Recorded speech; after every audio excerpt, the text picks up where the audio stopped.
তা বলছে আমাদের শুধু একটু ছোট্ট ছোট্ট কাজ, ওদের ছোট্ট কাজটা কেমন? কথাই বলে না, সবে মিলে করি কাজ হারিয়ে এই যোগ্যটি তো কারো একার দ্বারাই সম্ভব নয় না। এতে কি করতে হবে? আমাদের একটু একটু করে আমাদের সাহায্য হাত বাড়িয়ে দিতে হবে। বলছে সাহায্যটা কেমন? সাহায্যটা হচ্ছে এই যে কিছু কিছু অর্থ আমাদের দান করতে। যদি বলেন কেন? আমরা টাকা পয়সা রোজগার করছি, আমরা ভালোভাবে পরিচালনা হব, আমাদের সংসার চালাবো, আমরা খাবো, আমার ছেলে মেয়ে খাবে, বউ খাবে, আমরা কেন দেব? তাই না? কিন্তু কথা হচ্ছে না, আমাদের কত টাকা কত অর্থ নানান দিকে ব্যর্থ ব্যয় হয়ে, আমরা কিন্তু যার কোনো হিসেবে পাই না। কিন্তু শাস্ত্রে বলছেন যে অর্থ আমাদের রাধা গোবিন্দের সেবায় লাগে না, ভক্ত সেবায়, সাধুগুরু বৈষ্ণবের সেবায় লাগে না, সেই অর্থ হচ্ছে ব্যর্থ। তুমি যতই টাকা রোজগার করো, যতই ধন সম্পত্তি তৈরি করো, বড় বড় বাড়ি হাঁকাও, গাড়ি কেনো, জমি কেনো, যখন এই দেহ থেকে এই প্রাণ পাখিটা উড়ে যাবে সেদিন দেবে কি? এই জমি জায়গা বাড়ি গাড়ি সোনা দেবে তোমার সঙ্গে? কিচ্ছু দেবে না, তোমার সঙ্গে কিচ্ছু যাবে না। কিন্তু যাবে কি না, এই জন্মে উপার্জন করা সঞ্চয় পূর্ণ তোমার সঙ্গে। বলছেন যে অর্থ আমাদের রাধা মাধবের সেবাই লাগে, ভক্ত সেবাই, সাধুগুরু বৈষ্ণবের সেবাই লাগে, সেই অর্থটাই হচ্ছে পরম অর্থ। আর এই অর্থের ভাগ সুদ আসলে ভগবান আমাদেরকে করে দেবে। যেমন যে যেমন পাপ করলে, যে যেমন কর্ম করলে, সেই কর্মফল হিসাবে কর্মফল তাকে ভোগ করতে হয়। তা সাধু সেবার জন্য, বৈষ্ণবের সেবার জন্য যদি কেউ দান করে, তবে সেই দান কিন্তু বিফলে যায় না। এই দান আমার গোবিন্দের খাতায় তার দ্বিগুণ হিসেবে তোলা থাকে, যেটা সময় আসলে কেউ তোমায় সাহায্য করবে না, কিন্তু ভগবান কি করবে? সেই সময়ে সুদ আসলে তোমাকে ফেরত দেবে। নিতাই গৌর হরি বল, হরি বল, হরি বল। তাই আমি সকলের কাছে বলছি যে আপনারা কিছু কিছু অর্থ দান করুন। আমাদের এই কলিযুগের সর্বশ্রেষ্ঠ ধর্ম কিন্তু দান। দান মেকং কলো যুগে, দানের থেকে বড় শ্রেষ্ঠ ধর্ম আর কিচ্ছু নাই। তবে সেই দানটা অকাজে কুকাজে দান করলে কিন্তু হবে, সেই দানের কোনো মূল্য নাই। কিন্তু দানটা যদি তুমি কারো ভালোর জন্য ব্যবহার করো, কারোর ভালোর জন্য দাও, তবে কি হবে? সেই দানটাই তোমার তোলা থাকবে। তাই আমি সকলের কাছে বলছি, মায়েরা এবং বাবারা, তোমরা যতটুকু পারো, যথাসাধ্য পারো, তোমরা দান করো। এই দানই হচ্ছে, এই ভিক্ষাই হচ্ছে দক্ষিণা। তবে যদি কেউ দান নিয়ে আসতে ভুলে যাও, হতেই পারে দক্ষিণা নিয়ে আসতে ভুলে গেছো, তবে ঘরে ফিরে যেতে হবে না। আজ কেবল শুরু, আজ থেকে শুরু, এখনো 4টে দিন বা 5টা দিন আজকে তোমরা সময় মতো দান করবে। আমি কমিটির কাগজের বলবো, আপনারা একটু আসুন, কাউকে কষ্ট করে উঠে আসতে হবে না। আপনারা নিজের নিজের জায়গায় বসে যতটুকু পারেন আপনারা একটু সাহায্যের হাত বাড়িয়ে দেবেন। নিতাই গৌর হরি বল, হরি বল, হরি বল, হরি বল। আর হ্যাঁ হ্যাঁ, শোনো শোনো শোনো, আরেকটা কথা কি জানো? সবাই না একটু ভারী ভারী গোল গোল একটু কম দেবে, পারলে একটু হালকা হালকা। না না, এটা এটা কমিটির কেউ বলেনি, এটা আমার নিজের মন থেকে আমি তোমাদের বলি। ভারী দিলে ভারী হয়ে যাবে, তো তাই গোল গোল ভারী ভারী কম দেবে। পারলে একটু হালকা হালকা, বেশ একটু বড় সড়ো, একটু চকমকে রঙিন রঙিন রং বেরঙের দিলেই হয়। এইটা আমার নিজের ব্যক্তিগত কথা। নিতাই গৌর হরি বল হরি। হরি বল হরি বল হরি বল। হ্যাঁ, ভক্তদের কাছে গান, আপনাদের উঠে আসতে হবে না কষ্ট করে, আপনারা জায়গায় বসে যাবেন।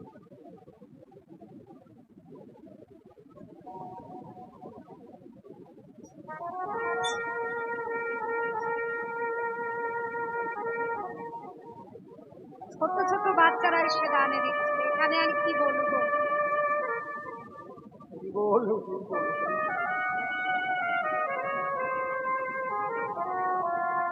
বাহ বাহ বাহ বাহ, আসলে একটা চকমকে রঙিন এসেছে।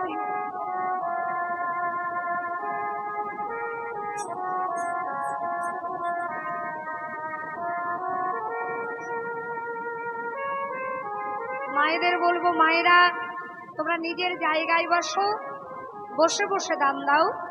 নিতাই গৌর হরি বল। তোমাদের উঠে আসতে হবে না, তোমরা জায়গায় বসে দান দাও। নিতাই গৌর হরি বল।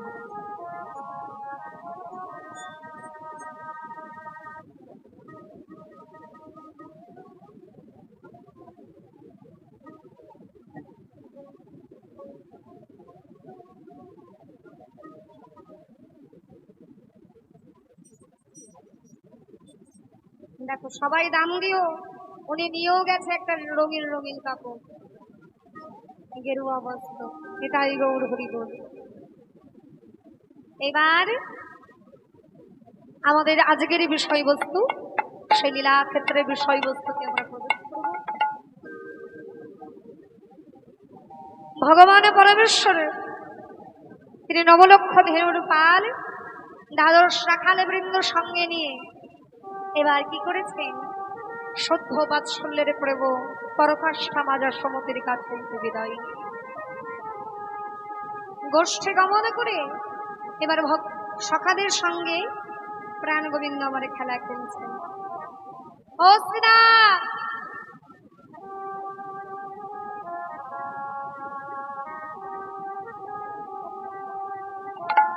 এবার ও সুদা, ও ভাই, আয় আয়।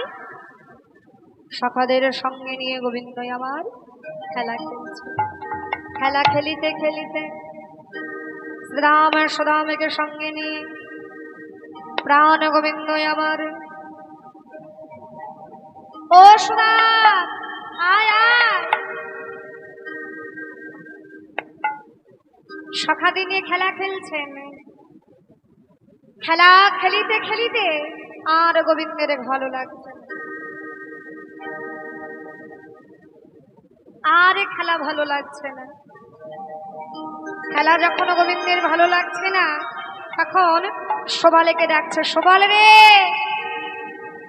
আজকের মতো তোরাই খেল, আজকের মতো তোরাই খেল ভাই, আজ আমার খেলা ভালো লাগছে না।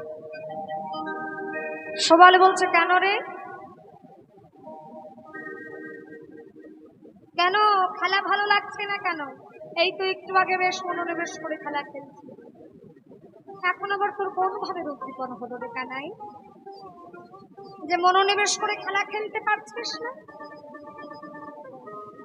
গোবিন্দ বলছে, শোভাল তুই কি জানিস না, তোর বদন আর রাধা বদন এক সদৃশ, তোর বদন আর রাধা রানীর বদন এক সদৃশ, মানে একই রকম দেখতে। তার কারণটা হচ্ছে শোভাল আর রাধারানী হলেন খুঁড়তো জ্যাঠাতো ভাই বোন। শোভাল হচ্ছে শোভানুর পুত্র, আর রাধারানী হলেন বিশ্বভানুর পুত্র। তা দুজনের বদনের এতই মিল যে শোভালের বদন দর্শন করে গোবিন্দের যেই না রাধা বদন মনে করেছে, আরে খেলা ভালো লাগছে। শোভালের হাতটা ধরে প্রাণ গোবিন্দ আমার, প্রাণ গোবিন্দ আমার এবারে ধীরে ধীরে খেলা হইতে রাধা কুণ্ডের তীরে গিয়ে শোভালের হাতটা ধরে গোবিন্দ যাচ্ছেন।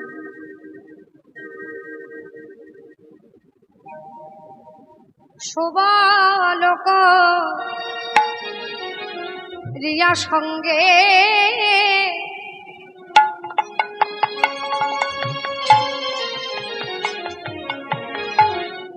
বিপিন হার রঙ্গে আর শুভালোক রিয়া সঙ্গে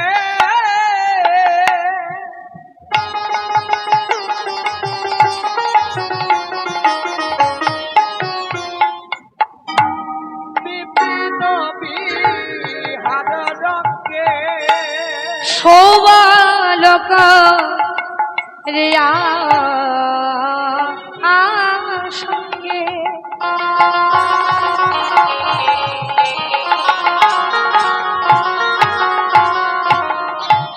বিপিন হার রঙ্গে আজি রসময় রসময় বিধগদ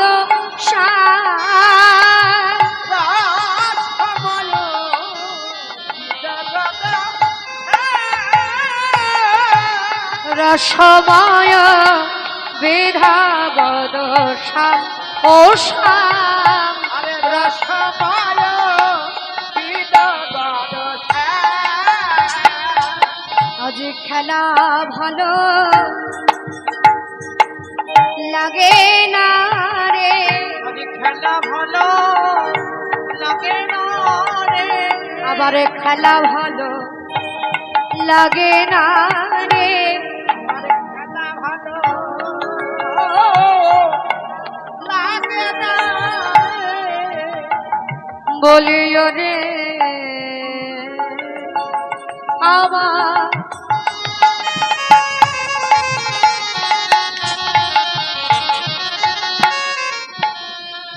আমার সবালে শাখা ও ভাই আমার খেলা ভালো লাগে না রে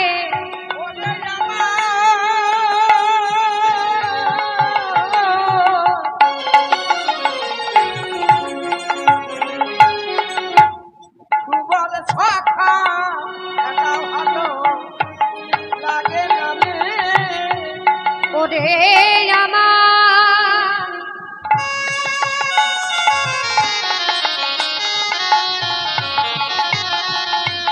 আমার মরম সখা আজ তোর বদন দর্শন করে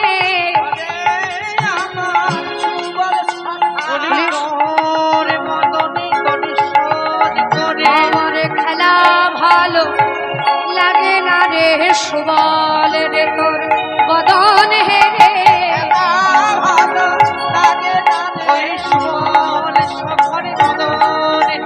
খেলা ভালো লাগে না রে নিতাই গৌর হরি বল হরি বল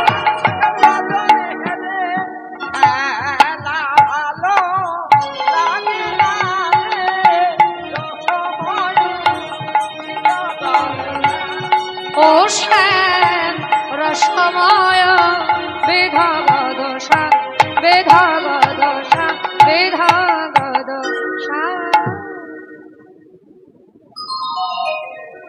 খেলা খেলতে খেলতে এই সবাই আজ আমার আর খেলা ভালো লাগছে না সবলের হাতে ধরে গোবিন্দ এসে দাঁড়ালেন কোথায় রাধা কুণ্ড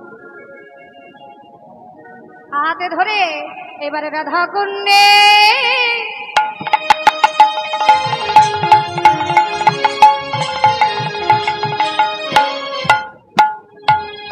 তীরে আসি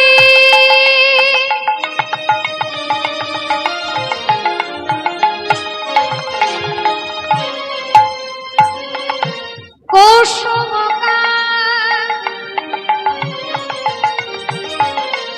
কাননে বসে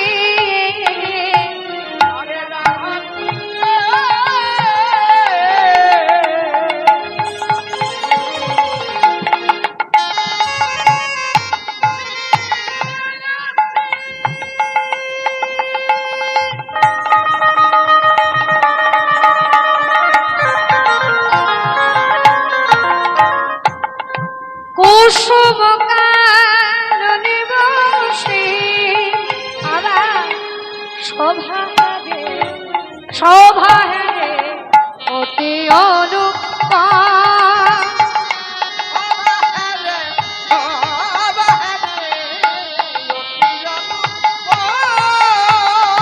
শোভা রে অতি অনুপম অনুপম শোভা রে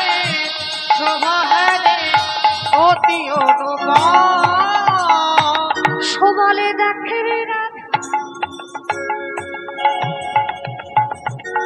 রাধা কুণ্ড শোভা শোভালে দেখে রে রাধা কুণ্ড শোভা দেখে রে রাধা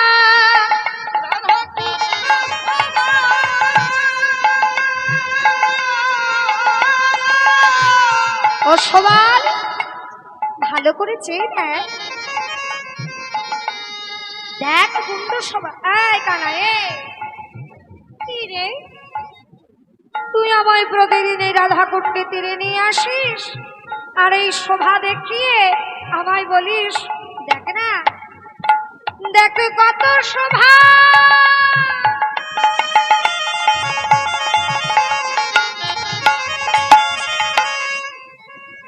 শোভা হয়েছে রে ভাই দেখ রে রাধা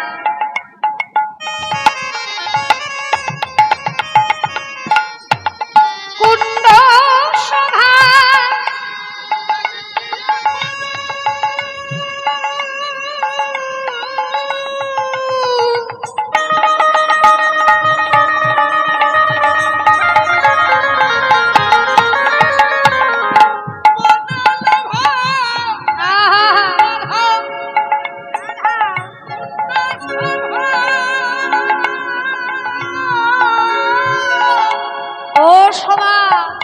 শোভা হে রে অতি অনুপম শোভা হে রে অতি অনুপম অতি অনুপম অতি অনুপম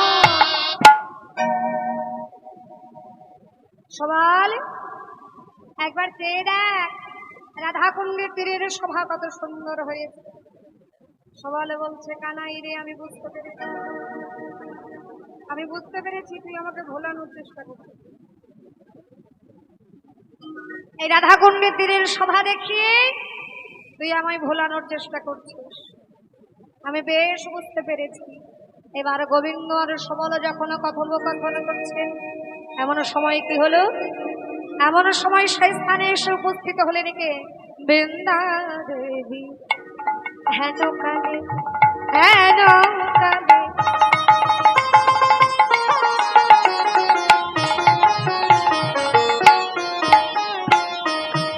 আসে আসে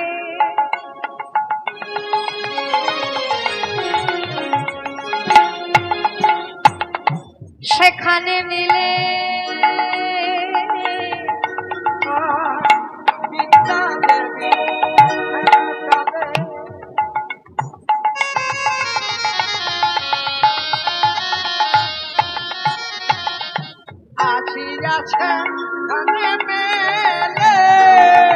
একটি চম্পকের মালা করে করি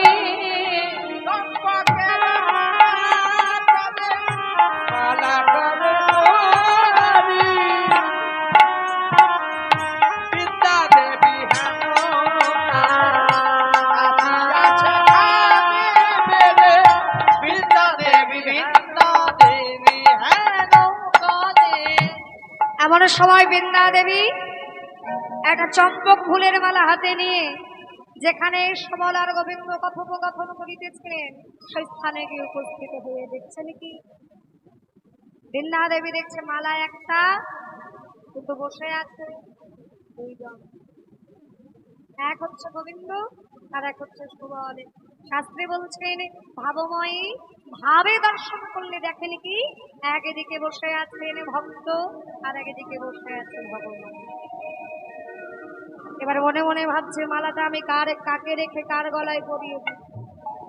কি গো মায়েরা, কার গলায় পরিয়ে দেবে? কি ভাবছো বসে বসে? অনেক রাত হয়ে গেছে,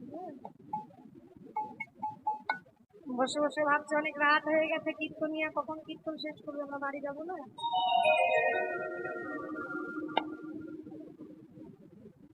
বলতে সারা জীবন তোমরা ঘুমাও তো, একটা দিন না ঘুমালে না সারা রাত ধরে তো হবে না, ভাবি তো আর কিছুক্ষণ মাত্র, তাও তোমাদের মন টানছে করতে বাড়িতে, পা লেগে যাচ্ছে, একটু পাটা ছড়িয়ে দিয়ে বলতে পারে, যেভাবেই হোক কৃষ্ণ কথা শুনতেই হবে। পা টান করে বসো, গুটিয়ে বসো, একটুখানি দাঁড়াও, একটু নাচো, আবার বসো। হরি বল হরি বল। তা বৃন্দা দেবী দেখছেন ভক্ত বসে আছে আর ভগবান বসে আছে। এবার মালাটা যদি আমি যদি সবলকে রেখে গোবিন্দের গলায় পরিয়ে দিই, কি হবে? ভক্তকে অপমান করা হবে। বৃন্দা দেবী বলছে কাজ করা যাবে না। আবার মালাটা যদি গোবিন্দকে রেখে সবলের গলায় পরিয়ে দিই, তাহলে রাধারানীর কাছে কি উত্তর দেব? যদি বলে মালা কাকে পরিয়েছিস, বলবো সবলকে পরিয়েছি, আর রাধারানী আমায় তাড়া করবে। কি করা যায়? এবার বৃন্দা দেবী বড় চতুর, বলছে কৃষ্ণ হয় যদি চতুর, কৃষ্ণ ভক্ত হচ্ছে আরো বড় চতুর।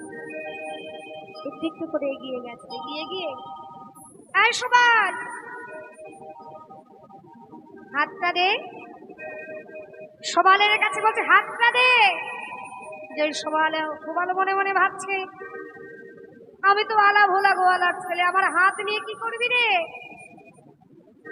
এই নে, যেই হাতটা বাড়িয়ে দিয়েছে, আর বৃন্দা দেবী দেরি না করে কি করেছেন, সবালের সমর পেল, দেহ কৃষ্ণ গলে দিল। সবালের সমর পেল, দেহ কৃষ্ণ গলে দিল। উদ্দীপন রাধার মাধুরী মাধুরী, উদ্দীপন রাধার মাধুরী মাধুরী, উদ্দীপন রাধার মাধুরী। যে সবালের হাতে মালাটা দিয়েছে, সবালে কি করেছে, সঙ্গে সঙ্গে মালাটা হাতে নিয়ে মনে মনে বলছে বাবা বাবা কত সুন্দর মালা, এই মালা আমার বাবার জন্মেও আমি গলায় পরি, কিন্তু এত সুন্দর মালা, যেমন মালা তেমন মানুষের গলায় যদি না পড়ে, বলছে তেমন মানুষের গলায় যদি না পড়ে তাহলে ভালো লাগবে, মালার মান থাকবে না। একবার মালাটার দিকে তাকাচ্ছে, একবার মালার দিকে তাকাচ্ছে, একবার গোবিন্দের দিকে তাকা। এই না, মালাটা নিয়ে গিয়ে যেই না গোবিন্দের গলায় পরিয়ে দিয়েছে, মালাটা যে গোবিন্দের অঙ্গের সঙ্গে পরশ হয়েছে।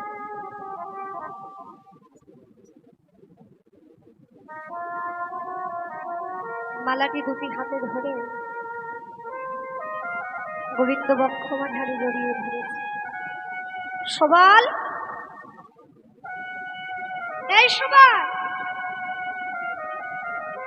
কি করলি ভাই? তুই আমায় মালা পরালি না আমার প্রেমময়ী রাধারানীর কথা মনে করালি? এই মালাই কি আমার দ্বিগুণে জ্বালা বাড়িয়ে দিবি রে ভাই? সবাল, তুই আমায় মালা পরালি না মনে করালি? বলতে বলতে গোবিন্দের সরবী অঙ্গটা থরথরে করে কাঁপছে। প্রেম যুদ্ধ বেগে ধায় অরুণে, অরুণ নয়নে চা অবশ হইল সর্বঙ্গ, ধরিয়া সুবল করে মূরচ্ছিত হইয়া পড়ে। চিনয়ন দাস গোবিন্দ। শোভন, শোভন আমায় ধর, আমায় ধর শোভন, ধর ধর ধর ধর বলিতে বলিতে শ্যাম ধরণী তলে মূর্ছা গেল। যেই না ধরণী তলে মূর্ছা গিয়েছে, কানাই, এই কানা, এই তোর কি হলো ভাই, কথা বল। গোবিন্দ আমার চৈতন্য হয়ে গেছে। এই কানা, কথা বল। সর্বনাশ, এ আমি কি করলাম? অজান্তে তো মনে হয় আমি ভুল করে ফেললাম। এখানে আমি ছাড়া আর অন্য কোনো সখাকেও দেখতে পাচ্ছি না। এবার আমি কানাইকে রেখে আমি কি করি? যদি আমার ভাই কানাইয়ের কিছু হয়ে যায়। এই কানাই, কানাই কথা বল না কানাই। গোবিন্দ আমার মূর্ছিত হয়ে সবালে কি বলবে বুঝতে না পেরে এবার গোবিন্দকে বক্ষমার হারে জড়িয়ে ধরে, ও কানাই এবার সে কোন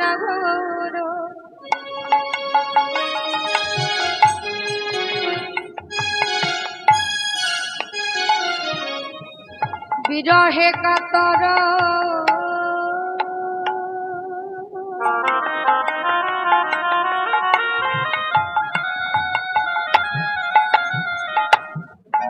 পড়িলা ধরণী তলে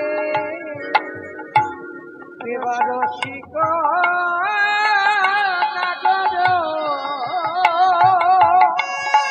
গোবিন্দ ধরণী তলে মূর্ছা গেছে।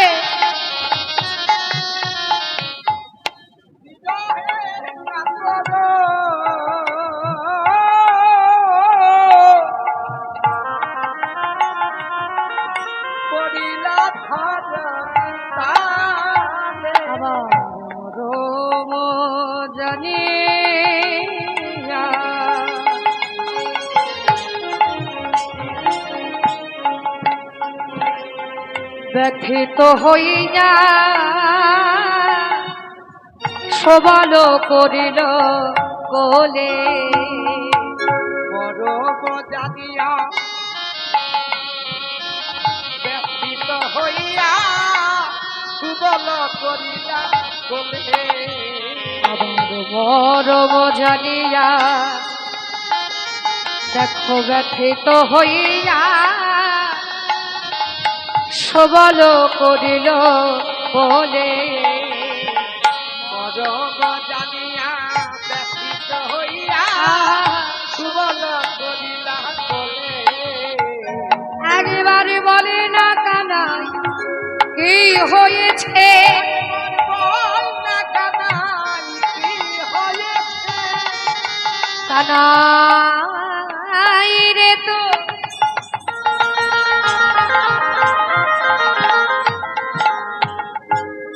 এমন হলে, কানাই বলে না কানাই কি হয়েছে?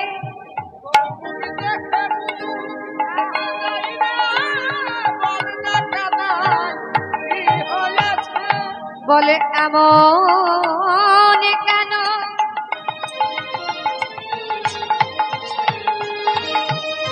এমন হলে, এই কানা কি হয়েছে তোর ভাই?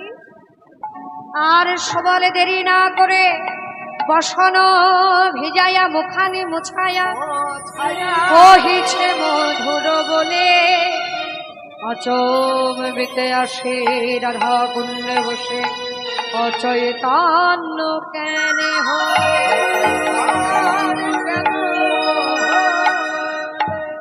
রাধা কুণ্ডের জল থেকে বসনটা ভেজে এনে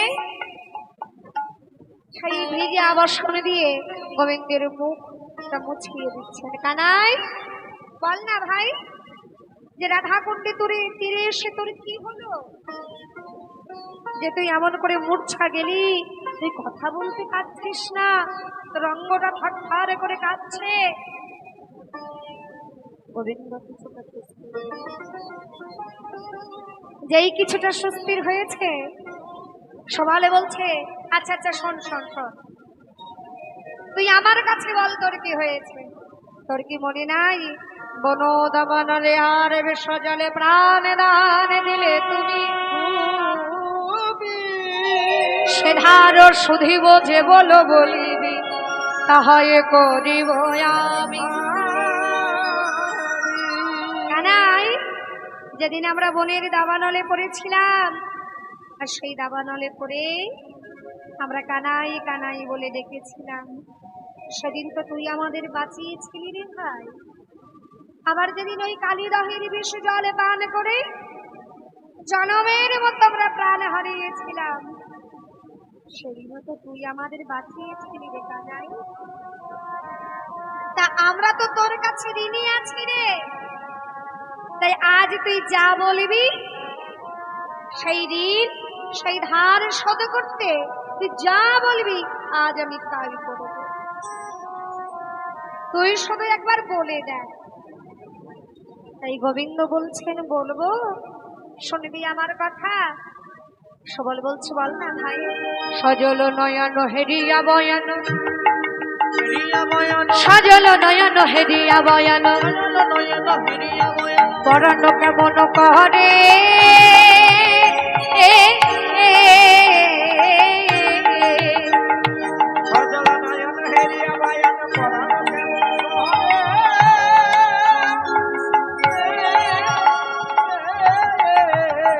আর দীনবন্ধু কহে কোনো মন নাহে রাধার বিরহ জলে দীনবন্ধু কহে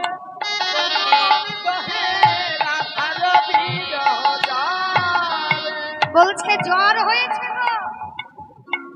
অসবলে শাখা বুঝতে পারছো না আজ আমাদের গোবিন্দের জ্বর হয়েছে কোন জ্বর না রাধারানীর বিরহ জ্বরে তারে ধরেছে তাই কি করলেন এবার গোবিন্দ বলছে শোনো রে শোন বলো ভাই আমি নিবেদন করি শোনো রে শোন বলো ভাই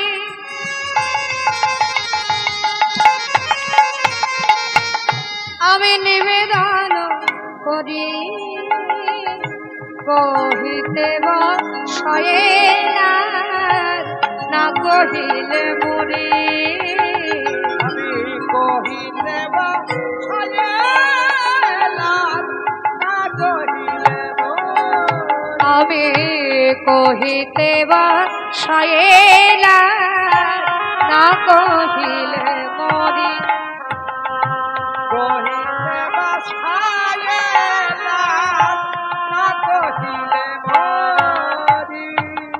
এই সবাই বলতে আমার বড় লজ্জা করছে কিন্তু আমি যদি তোর কাছে না বলি তাহলে আজকে আমি প্রাণে মারা যাব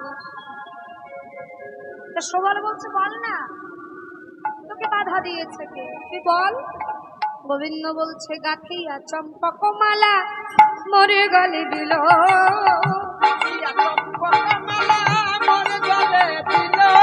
গাথিয়া চম্পক মালা মরে গলে দিল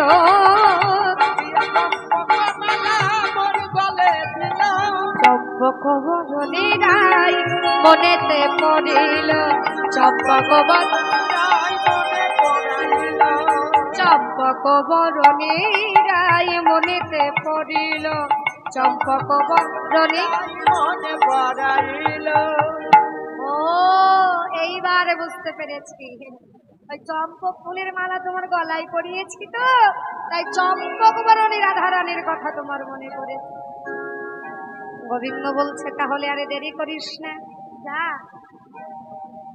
গোবিন্দের কথা শুনে সবল বলছে যা বললে যাওয়া যায় কোথায় যাব জায়গাটার ঠিকানা তো দিতে হবে কোথায় যাব সেই জায়গাটা বল গোবিন্দ বলছে কোথায় যাবি জানিস যেখানে আমার চম্পক বরণী রাধারানী আছে কোথায় যাবতে ছয়ে ধনে জটিলা মন্দিরে যাবতে আছায় ধরি জটিলাম ফিরে বিষম সংকট স্থলে কি বলিব তোরে বিষম সংকট ফল কি বলিব তোরে যদি দেখাইতে পারো আনিয়া তাহারে